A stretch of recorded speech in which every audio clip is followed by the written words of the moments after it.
Assalamualaikum warahmatullahi wabarakatuh. Terjadi kisah di Riyadh, seorang ibu, kisah nyata di Saudi. Ini di Riyadh ini sudah masyhur ceritanya nih. Antara seorang ibu dengan seorang TKW dari Indonesia.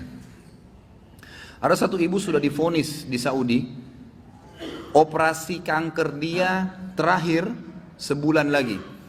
Kalau tidak berhasil, dianggap sudah mati dari sisi medis. Ini keberhasilannya kecil sekali, 10%, 90% mati orang ini. Sebulan lagi menurut ilmu medis.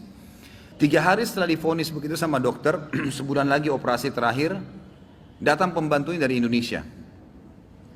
Seminggu pembantu itu kerja, bagus sekali kerjanya.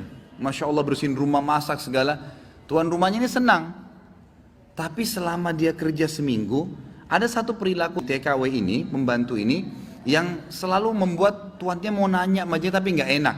Akhirnya setelah seminggu itu ditanya, ternyata dia kalau siang hari, habis selesaikan kerjaan semua, habis siapin makan, dia masuk kamar mandi, lama di kamar mandi pembantu ini. Nggak tahu buat apa gitu. Pas dia keluar dari kamar mandi, setelah seminggu ditanya sama majikannya, maaf saya mau tanya, kenapa kamu ini setiap masuk kamar mandi, lama, ngapain? Langsung nangis tiba-tiba TKW itu menangis, pembantu itu menangis.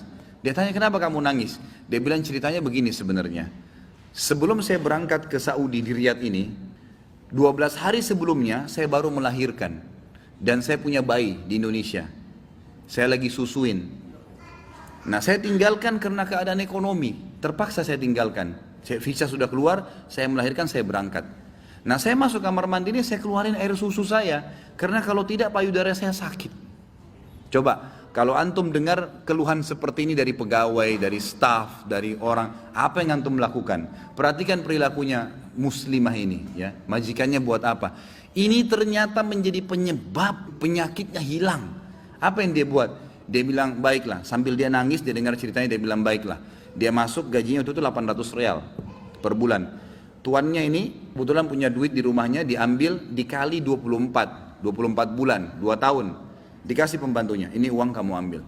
Besok saya belikan kamu tiket pulang ke Indonesia. Anggap kau sudah kerja 2 tahun.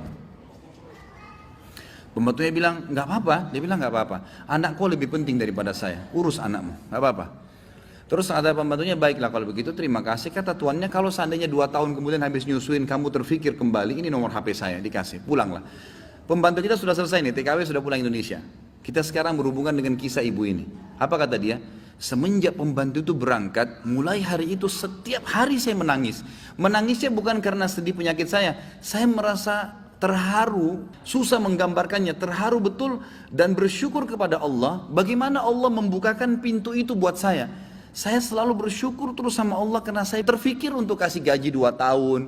Mungkin kalau terjadi pada kita, kita bilang, baiklah kamu pulang aja minimal. Pernah gak antum terfikir kasih gajinya lengkap semua? Dia bilang saya terharu kenapa saya bisa lakukan itu. Dan saya selalu bersyukur sama Allah. Saya bisa lakukan sementara memang ini ada vonis mati dekat lagi secara medis. Dia bilang tiap hari saya menangis. Dan setiap kali saya menangis saya merasa ada satu kepuasan dan keadaan saya lebih baik. Ringkas cerita, tiba masa operasi, ditelepon rumah sakit, disiapin semuanya alat operasi. Tiba di rumah sakit, dicek sebelum operasi. Dokternya duduk setelah cek di kursi lalu bertanya, kamu berobat kemana sebulan ini? Kata ibunya, saya nggak berobat kemana-mana. Kamu tahu nggak, kanker kamu nggak ada, sedikit pun nggak ada, akarnya nggak ada, sembuh total, nggak ada, nggak mungkin terjadi secara medis. Ibu itu tersenyum lalu mengatakan, kalau betul apa yang dokter ucapkan, itu karena sedekah saya. Diceritain sama dia ceritanya, begini.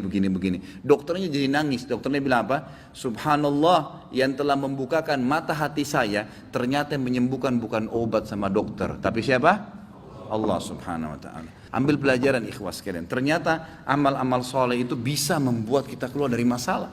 Abdullah bin Umar dan Abdullah bin Abbas radhiyallahu anhum ajma'in, itu kalau beliau sedang menghadapi masalah dan tidak pecah, beliau keluar cari orang miskin dan sedekah. Keluar bertawassul dengan amal soleh. Seperti itulah. Mungkin sampai situ dulu, mudah-mudahan apa yang kita bahas bermanfaat dan menjadi tambahan ilmu buat kita. Assalamualaikum warahmatullahi wabarakatuh.